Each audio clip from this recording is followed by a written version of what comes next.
नमस्कार, astro insights with Richa में आप सभी का स्वागत है। मैं हूं ऋचा शुक्ला।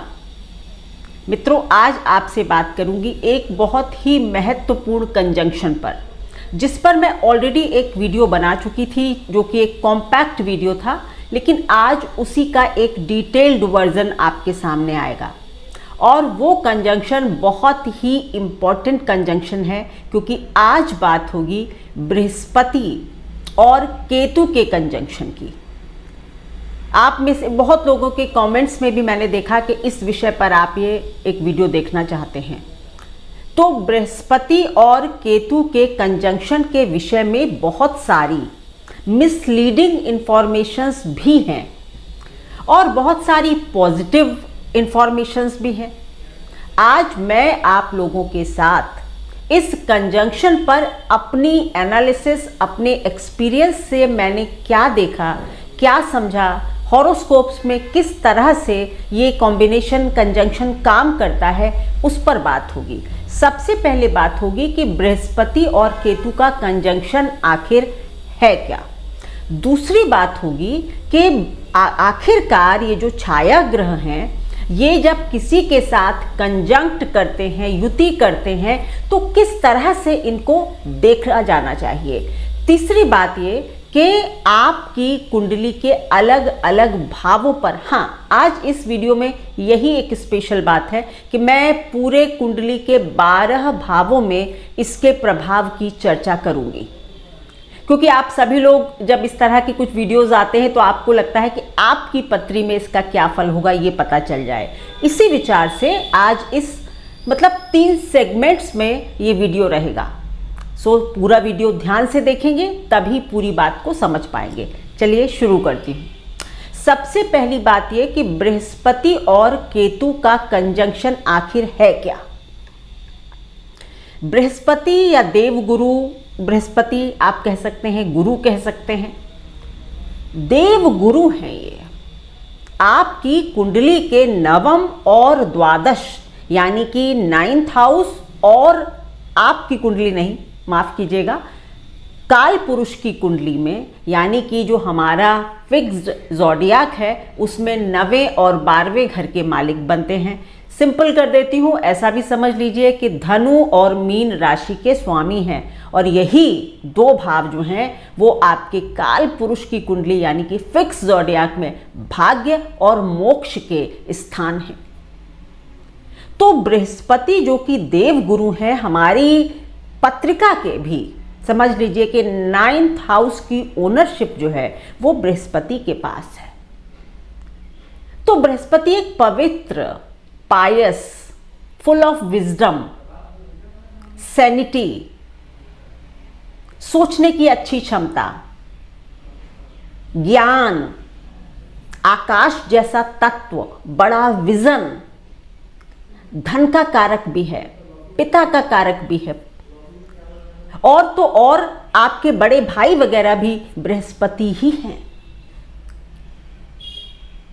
तो एक इतना बड़ा ग्रह जो कि 9th हाउस और मोक्ष को रूल करता है, यानी भाग्य और मोक्ष को रूल करता है, या धर्म और मोक्ष को रूल करता है, उसके साथ अब जो है ग्रह जो कंजंक्ट होने जा रहा है, जिस पर आज हम चर्चा कर रहे हैं, वो केतु है। केतु एक छाया ग्रह है, राहु का काउंटर पार्ट है, राहु का आधा शरीर है, जिसका सर नहीं है। केतु सदैव ही एक इंट्रोवर्टेड अप्रोच देता है, अंदरूनी अप्रोच, क्योंकि उसके पास दिमाग नहीं है, सर नहीं है, हृदय है। तो जो कुछ भी हम हृदय से सोचते हैं, अंतर आत्मा से सोचते हैं, वो सब केतु करवाता है हमसे। केतु को मोक्ष का कारक ग्रह भी कहा जाता है। क्यों? क्योंकि जब आप बहुत अंतर मन में जाते हैं, बहुत अंतर साधना करते हैं, तो आपको समझ आ जाता है कि ये जीवन व्यर्थ है और आप मोक्ष की तरफ अग्रसर होते हैं। कोई और ग्रह ये क्यों नहीं करवाता? केतु क्यों करवाता है? क्योंकि केतु बाहरी दुनिया नहीं देख रहा, वो केवल और केवल अंदरूनी दुनिया से बातचीत कर रहा है। सो मोक्ष कारक ग्रह मोक्षदायी स्थान के स्वामी के साथ कंजंक्ट हो रहा है। भला इसमें क्या बुराई हो सकती है? दूसरा, नवे घर का मालिक यानी कि पिता का कारक ग्रह भी बृहस्पति है। सूर्य को हम मानते हैं, लेकिन 9th हाउस पिता का होता है और उसके रूलर अगर बृहस्पति हैं तो पिता भी है। तो ये जो कंजंक्शन है, ये बृहस्पति या गुरु और केतु का, ये एक पिता और पुत्र के कंजंक्शन के रूप में भी आप देख सकते हैं। केतु जो है एक बच्चा है, इसको पुत्र भी पाराशर जी ने कहा है। तो ये कंजंक्शन एक पिता पुत्र का है, यानी कि पुत्र जो है वो पिता को फॉलो करता है। सो केतु और बृहस्पति के कंजंक्शन से डरने की बात नहीं है। हाँ, एक और बात, केतु जो है वो बृहस्पति की राशियों में उच्च सदृश यानी कि इक्वल टू एग्जाल्टेड असर देने के काबिल होते हैं। यानी कि अगर केतु 9th हाउस में होगा या धनु राशि में होगा तो वो उच्चता के करीब होता है। जैसा कि वृश्चिक को उसकी अपनी राशि कहा जाता है और धनु को उसकी उच्च राशि माना जाता है।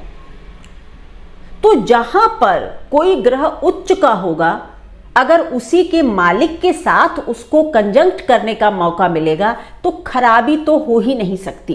ये एक पॉजिटिव कंजंक्शन होता है। इस बात को आज आप लोग अपने दिमाग में बैठा लीजिए। पर दूसरा सिद्धांत जो कि छाया ग्रहों के विषय में है, क्योंकि जो इसका दूसरा सेगमेंट है वो यही कि छाया ग्रह कैसे असर करते हैं, तो इसको जरूर आप समझें। तो बृहस्पति और केतु का जो कनेक्ट है वो एक अच्छा कनेक्ट है, ये तो बात साबित हो गई। मोक्ष कारक हैं, गुरु की राशि में उच्च के होते हैं। गुरु खुद विजडम है, ज्ञान है, धर्म है, पिता पुत्र जैसा कंजंक्शन है, बढ़िया कंजंक्शन है। अब nature of shadow planets, Ketu और राहु कैसे काम करते हैं। देखिए, छाया ग्रह की एक विशेषता है कि वो जिस ग्रह के साथ होगा वैसा बन जाएगा। केतु, मैंने कहा ना कि केतु जो है उसका सर नहीं है, तो वो जिस ग्रह के साथ बैठता है वो उसका सर ले लेता है या उसके जैसी आइडेंटिटी लेना चाहता है। अगर बृहस्पति के साथ है तो ऐसे लोग अक्सर आपको स्पिरिचुअल लीडर्स मिल जाएंगे, अच्छे वक्ता मिल जाएंगे, अच्छे राइटर्स मिल जाएंगे। स्पिरिचुअलिटी से कनेक्शन तो जरूर हो जाएगा, क्योंकि केतु जो है उसको बृहस्पति का साथ मिल गया, सर मिल गया, तो आप ऐसा भी कह सकते हैं कि वो गुरु बन गया। ऐसे लोगों को अगर केतु और बृहस्पति जिनका कंजंक्ट हो, उनके ऊपर अगर गुरु का आशीर्वाद आ जाए तो उनकी किस्मत चमक जाती है। कैसे? आपकी कुंडली में गुरु को स्ट्रांग होना चाहिए। अगर ये कंजंक्शन है और आपकी कुंडली के लिए गुरु जो हैं वो या तो वीक हैं या मैलेफिक प्लैनेट्स के इन्फ्लुएंस में हैं या फिर खराब स्थानों के, दुष्ट स्थानों के मालिक हैं, तो ये कंजंक्शन वीक कंजंक्शन होगा या नेगेटिव कंजंक्शन की तरफ भी जा सकता है। ये बात नहीं भूलेंगे। दो in general it is a positive conjunction, जो मैंने पहले ही समझाया। लेकिन बृहस्पति आपकी हॉरोस्कोप में क्या, देखिए फिक्स्ड में तो बहुत अच्छा है ये। सो ओवरऑल जनरली ये अच्छा रिजल्ट भी देते हैं। लेकिन आपकी कुंडली में अगर बृहस्पति बहुत खराब है, माना बृहस्पति केतु है लेकिन उसके साथ शनि भी है, मंगल भी है या मंगल सामने है, तो फिर ये कंजंक्शन जो है कहीं ना कहीं डावाडोल हो जाएगा। अगर आपके कुंडली में बृहस्पति खराब स्थानों के मालिक हैं, दुष्ट स्थानों के मालिक हैं, तो भी ये कंजंक्शन थोड़ा सा नेगेटिव हो सकता है। आपकी कुंडली में ये कंजंक्शन अच्छा काम कर रहा है, इसके लिए एक छोटा सा, कहते हैं ना आप वो क्या बोलते हैं उसको, एक चेक लिस्ट जो है, उसके लिए एक बात बता देती हूं। अगर बृहस्पति और केतु आपके साथ में हैं आपके अपने पुत्र के साथ या आपके अपने पिता के साथ रिलेशंस अच्छे हैं तो ये पॉजिटिव कंजंक्शन है। आपकी कुंडली में ये लोग पॉजिटिव काम कर रहे हैं। दूसरा, अगर आपका ध्यान जो है स्पिरिचुअलिटी की तरफ जा रहा है, आपका ध्यान ऑकल्ट की तरफ जा रहा है, आप डिटैच होते चले जा रहे हैं, ये कंजंक्शन पॉजिटिव असर दे रहा है। वहीं पर अगर आपकी अपने पिता से या आपकी अपनी संतान से बिल्कुल नहीं बनती, ये कंजंक्शन आपकी पत्रिका में पॉजिटिव कंजंक्शन नहीं है। दूसरा जो चेक पॉइंट होगा वो होगा कि अगर आपके पैरों में लगातार बहुत तकलीफ हो रही है तो भी आप समझ लीजिए कि ये कंजंक्शन बहुत अच्छा फल नहीं दे रहा। तीसरा, अगर आपकी अपने गुरुओं से कभी नहीं बनती, बराबर एक कन्फ्रंटेशन होती है, आप अपने गुरुओं को कभी सम्मान नहीं देते, तो भी ये कंजंक्शन अच्छा फल आपकी कुंडली में नहीं दे रहा। पॉजिटिव में भी ये चेक पॉइंट है, अगर आप सदैव गुरुओं के लिए नतमस्तक रहते हैं, ग्रेटिट्यूड में रहते हैं, तो ये अच्छा फल दे रहा है। तो ये 3 पॉइंट्स आप अपनी कुंडली में पहले देखेंगे और उसके बाद इसको सुनेंगे जो मैं आगे बताऊंगी। सो अब जो लास्ट सेगमेंट है कि कुंडली के विभिन्न भागों में क्या असर होता है, उस पर प्रथम भाव, अगर आपकी कुंडली में बृहस्पति और केतु प्रथम भाव में हैं तो ये मान लीजिए, ये सबसे पहली बात कि अगर वो दुष्ट प्रभाव में नहीं है, ये सब तो आप अपने आप समझ गए ना, वो तो देखना ही है। पर इन जनरल जो असर होगा कि आप जो हैं वो एक करिश्माई व्यक्तित्व के स्वामी हो सकते हैं। आपके अंदर एक ह्यूमिलिटी भी होगी, क्योंकि मैंने कहा ना केतु एक बच्चा है और बृहस्पति पिता है, तो आपके अंदर ना एक अजीब सब आपका एक पॉजिटिव व्यक्तित्व होगा जहां पर आप बहुत धीर गंभीर हो सकते हैं। वहीं पर बहुत चाइल्ड लाइक इनोसेंस भी आपकी पर्सनालिटी में दिखाई पड़ सकती है। आप स्पिरिचुअलिटी की तरफ, आप ज्ञान की तरफ लगातार अग्रसर हो सकते हैं। आप धन कमाने के लिए भी बहुत मेहनत कर सकते हैं और आप धन की दृष्टि से भी भाग्यवान हो सकते हैं। बृहस्पति अगर शुभ स्थानों के मालिक हैं और शुभ प्रभाव में हैं, यानी कि ये कंजंक्शन हो और कोई शुभ ग्रह देख भी रहा हो तो वो और अच्छा हो जाता है।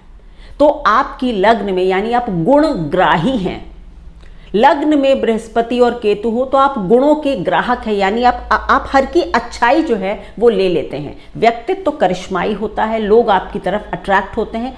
आपकी भले ही सुंदरता की बात नहीं हो रही, आपके ज्ञान के लिए, आपकी विजडम के लिए। सो एक अच्छा नतीजा है। अगर पाप प्रभाव हो, खराब हो, तो जस्ट उल्टा कर लीजिए। आप बहुत सस्पिशियस व्यक्ति हो सकते हैं, आप किसी का भरोसा करने वाले नहीं हो सकते हैं, लोग आपको नापसंद भी कर सकते हैं। सो जो भी मैं बताऊंगी उसका उल्टा आप लोग आगे के हाउसेस में खुद कर लीजिए, नहीं तो बहुत वीडियो लंबा होगा। दूसरे भाव में अगर बृहस्पति और केतु एक साथ हैं तो ये एक जनरल जो प्रभाव होता है वो ये होता है कि आपकी वाणी में आकर्षण होता है। जी हाँ, आपकी वाणी में आकर्षण होगा। आपके परिवार में जहां आपने जन्म लिया है उसमें लोग जरूर निश्चित रूप से स्पिरिचुअल होंगे। कहीं ना कहीं आपके परिवार में स्पिरिचुअलिटी, डिटैचमेंट, जन्म मरण, यानी कि बड़ी संस्कारी बातें भी आपके परिवार में होती रही होंगी। वहीं पर अगर ये कंजंक्शन अच्छे फल नहीं दे रहा तो फिर आपके परिवार में धन की कमी हो सकती है, परिवार में कलह हो सकती है, पिता और पुत्र के संबंध जो हैं वो अच्छे नहीं हो सकते हैं। पॉजिटिव होगा तो ये सारी चीजें आप अच्छी देखेंगे। आपके पिता, आप अपने पिता के मतलब फुट स्टेप्स को फॉलो करने वाले हो सकते हैं, पिता के या दादा के, अगर दूसरे घर में केतु और बृहस्पति है। सो धन की दृष्टि से भी ये पॉजिटिव हो जाता है। देखिए, केतु ध्वजा है, ये बात मैं पहले बहुत वीडियोस में कह चुकी हूँ, एक बार यहाँ भी रिपीट करती हूँ अगर आप पहली बार देख रहे हैं। केतु ध्वजा है। केतु हमारी एक कहते हैं ना मूल भी है, जड़ भी है। केतु का स्वभाव देखिए, केतु जड़ भी है और केतु ध्वजा भी है, यानी फर्श से अर्श का सफर केतु कराता है। आप जितना जमीन से जुड़े रहेंगे उतना ही आप ऊपर जाते रहेंगे।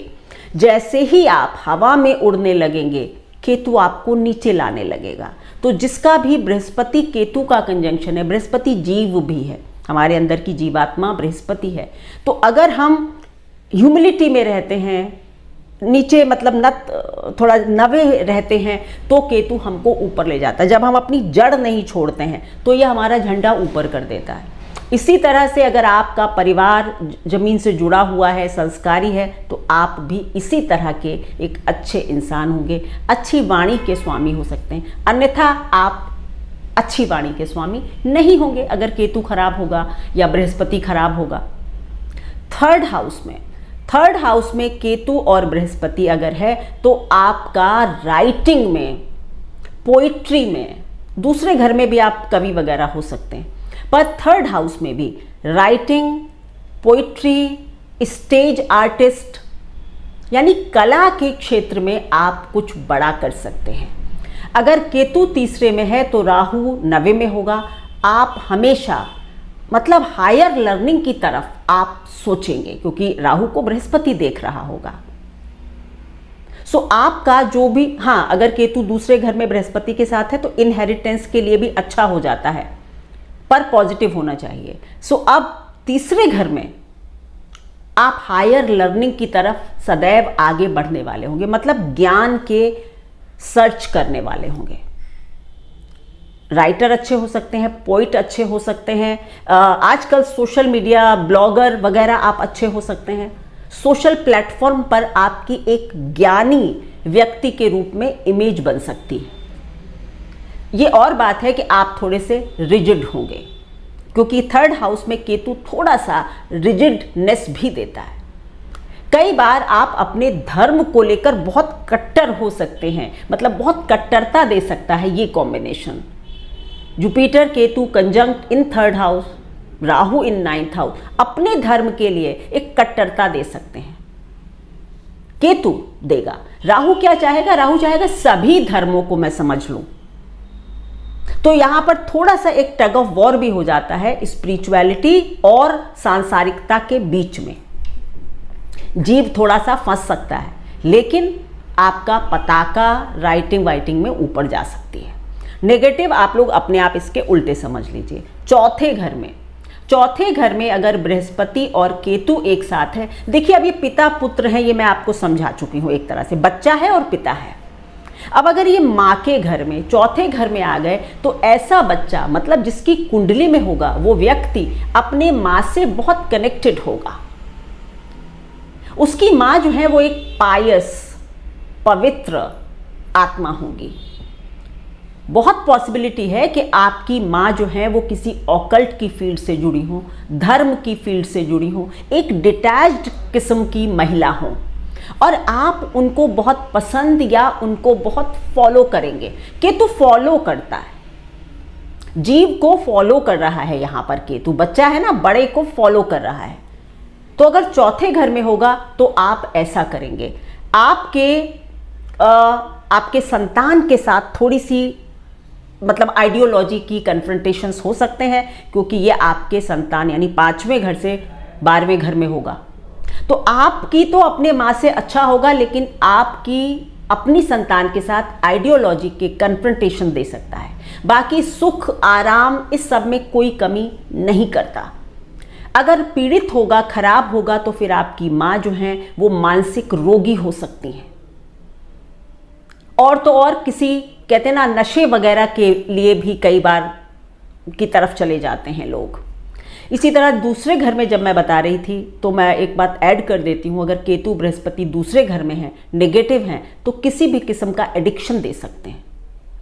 चौथे घर में माँ को इस तरह की प्रॉब्लम्स दे सकते हैं अगर नेगेटिव है। पॉजिटिव है तो मैंने पहले ही बता दिया कि बहुत अच्छी माँ होंगी आपके पास सुख, संपन्नता, वाहन अच्छे सब कुछ होंगे। अगर इस कॉम्बिनेशन को शुक्र देख रहा हो, बुध देख रहा हो, तो आप बहुत छोटी उम्र से अच्छे वाहन चलाएंगे, अच्छे घर में रहेंगे। आप एक धीरे धीरे जैसे आपका जीवन आगे बढ़ेगा, आप काफ़ी डिटैच्ड पर्सनालिटी होंगे, आप भी मोक्ष के सीकर होंगे, क्योंकि चौथा स्थान भी मोक्ष का स्थान होता है। यहाँ बृहस्पति और केतु भी आपको मोक्ष ढूंढने वाले बना देते हैं। पंचम भाव में आ जाते हैं।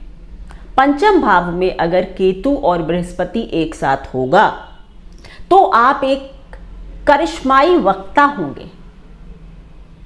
आपका चीजों को समझाने का तरीका, आपकी चीजों पर पकड़, यानी माइंड, हमारा एक्सप्रेशन है पांचवा घर। अब अगर यहां पर बृहस्पति जैसा ग्रह आ जाएगा तो आपकी वाणी में क्या होगा, एक गहराई होगी, गुरुता होगी। केतु उसको और एनहांस कर देगा।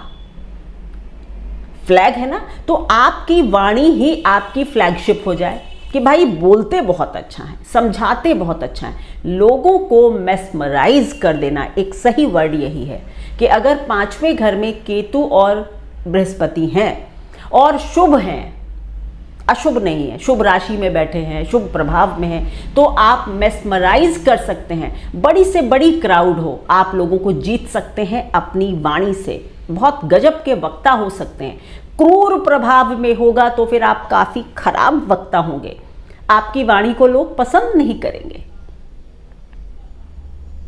आपकी संतान भी काफी अच्छी वक्ता हो सकती है। आप, क्योंकि मैंने कहा ना केतु जीव को फॉलो करेगा, तो आपकी संतान भी आपको फॉलो कर सकती है। आप जैसा ही जीवन आपकी संतान भी जीना चाह सकती है। आप बहुत क्रिएटिव इंसान हैं। किसी भी चीज की जड़ तक जाए बिना आप नहीं मानते। मैंने कहा ना, जड़ भी केतु और झंडा भी केतु। पर आपको जिस दिन अपने बोलने का, अपने ज्ञान का, अपने एक्सप्रेशन का घमंड हो जाएगा, उस दिन ये कॉम्बिनेशन भी अच्छा फल नहीं देगा। शर्त यहाँ पर केतु और बृहस्पति के साथ यही है, जीव को अहंकार नहीं होना चाहिए। अच्छा कंजंक्शन है पांचवें घर में। छठे घर में आ जाते हैं। छठे घर में अगर बृहस्पति और केतु एक साथ हैं, शुभ प्रभाव में है, माना बृहस्पति अपनी ही राशि में हो, तो आप गजब के लॉयर हो सकते हैं। आप कोर्ट में ऐसी बहस कर सकते हैं कि लोग आपका लोहा मान जाए। आप बहुत बड़े सर्विस समाज सुधारक हो सकते हैं, समाज के लिए काम करने वाले हो सकते हैं। और तो और अगर आपका बृहस्पति और केतु है छठे घर में, तो आप बहुत अच्छे मीडिएटर हो सकते हैं, लोगों को समझाने का काम बहुत अच्छा कर सकते हैं। डॉक्टर भी बन सकते हैं, क्योंकि बृहस्पति मतलब औषधि को भी दिखाता है। सो समाज के लिए अच्छे काम कर सकते हैं, पर आपके अंदर एक थोड़ा सा फाइटिंग एटीट्यूड हो सकता है। कई बार अपनी बात को सही साबित करने के लिए आप तर्क वितर्क बहुत ज़्यादा कर सकते हैं। पॉजिटिव या नेगेटिव उसी आधार पर देखेंगे जो मैंने पहले बता दिया है। आपके नाना के पक्ष में, आपके मामा के पक्ष में कुछ लोग काफ़ी स्पिरिचुअल हो सकते हैं, ज्ञानी हो सकते हैं। सातवें घर में बृहस्पति और केतु। अब यहाँ पर क्या है, सातवां घर काम का स्थान है, धर्म का मालिक आ गया, साथ में केतु जो कि और डिटैचमेंट देने वाला ये आ गया। तो सातवें घर में ये कॉम्बिनेशन थोड़ा सा मैरिज के लिए बहुत अच्छा नहीं होता। मतलब आपके आपस के पर्सनल रिलेशंस जो है वो थोड़े से डिटैच्ड या थोड़े बहुत वार्म ना हो, ऐसा हो सकता है। लेकिन आपकी स्पाउस या आपका जो भी बिजनेस पार्टनर्स वगैरह हैं, वो आपको काफ़ी ऊंचाई तक ले जाने वाले हो सकते हैं। मतलब उनके आने के बाद जीवन में आप ऊंचाई पर जा सकते हैं, पर तब जब आप अपने स्पाउस का सम्मान करेंगे। क्योंकि ये बृहस्पति के लिए भी शुक्र का स्थान है ना, काम का स्थान है, तो यहाँ बहुत शुक्र भी, बृहस्पति भी खुश नहीं है, केतु भी खुश नहीं है। तो यहाँ पर कब अच्छा रिजल्ट होगा, जब आप अपने स्पाउस का सम्मान करते होंगे, जब आप अपने स्पाउस को बराबर के दर्जे पर देखते होंगे, उनको भी रेस्पेक्ट करेंगे। मतलब अपने ज्ञान को हमेशा नहीं बताएंगे, उनके ज्ञान को भी मानेंगे, उनको भी अच्छा मानेंगे, तो ठीक है। अदरवाइज ये कॉम्बिनेशन थोड़ा सा मैरिड लाइफ में दिक्कत दे सकता है। आठवें घर में अगर ये कॉम्बिनेशन है, देखिए आठवां घर केतु के लिए तो अपना घर है, मोक्ष का भी स्थान है। यहाँ पर अगर बृहस्पति है तो ऑकल्ट ऑकल्ट के क्षेत्र में आपका बहुत बड़ा नाम हो सकता है, या आप बहुत रिसर्च ओरिएंटेड पर्सन हो सकते हैं। हर चीज के अनुसंधान में जाना आपको पसंद हो सकता है। पिता की आयुष्य के लिए थोड़ा सा ये कॉम्बिनेशन अच्छा नहीं होता। आप लोगों को इनहेरिटेंस का फायदा हो जाता है। नेगेटिव होगा तो इससे उल्टा होगा, पर पॉजिटिव इसमें यही है कि ऑकल्ट, साधना, ध्यान। पंचम में भी केतु और बृहस्पति साधना के लिए, मंत्र साधना के लिए बहुत अच्छा कॉम्बिनेशन है। उसी तरह अष्टम में भी मेडिटेशन, साधना, इसके लिए अच्छा कॉम्बिनेशन है। आप अनुसंधान अगर करते हैं, किसी भी इस तरह के काम से जुड़े हैं, तो आप बहुत अच्छा परफॉर्म कर सकते हैं। केतु और बृहस्पति अगर 9वें भाव में ही हो, अब देखिए अच्छी बात आ गई। अब वो आप देख लीजिएगा किस राशि में हैं, अच्छे हैं बुरे हैं, बट इन जनरल ये जो कॉम्बिनेशन है ये एक अच्छा कॉम्बिनेशन है। आप हमेशा आपके परिवार में आपके जो भी लीनिएज है ना, दादा की, परदादा की, वहाँ पर काफ़ी लोग स्पिरिचुअलिटी में रहे होंगे, ज्ञानी रहे होंगे, और आप भी अपने पूर्व जन्मों में भी बहुत गुरुओं का सानिध्य आपने किया होगा। इस जीवन में भी आप अपने अगर गुरु को फॉलो करते हैं, गुरु का सम्मान करते हैं, तो ये कॉम्बिनेशन आपको देश विदेश तक ख्याति दे सकता है। यहाँ पर भी आप बहुत अच्छे वक्ता हो सकते हैं, लेक्चर दे सकते हैं, धर्म के प्रचारक हो सकते हैं, स्पिरिचुअल लीडर हो सकते हैं। बहुत सारे अच्छे काम ये कॉम्बिनेशन करा देगा। नेगेटिव होगा तो इससे जस्ट रिवर्स रिजल्ट आएंगे। 10वें घर में, 10वें घर में तो बृहस्पति भी बहुत अच्छे नहीं है, क्योंकि 10वें घर में वो नीच के हो जाते हैं मकर राशि में। और केतु जो है वो भी एक मतलब मोक्ष वाला जो ग्रह है, वो कर्म के स्थान में आ गया। तो ऐसे जो व्यक्ति होते हैं उनके अंदर एक हमेशा छटपटाहट रहती है। या तो वो धर्म के या ज्ञान के या टीचिंग, ट्रेनिंग, इस तरह की चीजों से जुड़ जाएं तो अच्छा होता है। अन्यथा हमेशा लगता है कि मैं कर्म में बंधा हुआ हूं, मैं क्यों ये सब कर रहा हूं। एक डिटैचमेंट की फीलिंग देता है, क्योंकि जीव है बृहस्पति, वो कर्म के स्थान में। हम हमेशा, हर जीव जो है कर्म से ना थोड़ा सा दुखी रहता है। हम क्यों इतना काम करते हैं, हम क्यों हमेशा लगे रहते हैं। यानी जीव कभी भी बंधना पसंद नहीं करता। और कर्म के स्थान में आकर क्यों बृहस्पति नीच के होते हैं, क्योंकि ये जीव जो है वो कर्म में बंध रहा है। और केतु जो कि डिटैचमेंट के देने वाले हैं, तो ये एक ड्रिफ्टिंग एनर्जी हो जाती है। हम काम तो करते हैं लेकिन हमेशा थोड़ा दुखी होकर।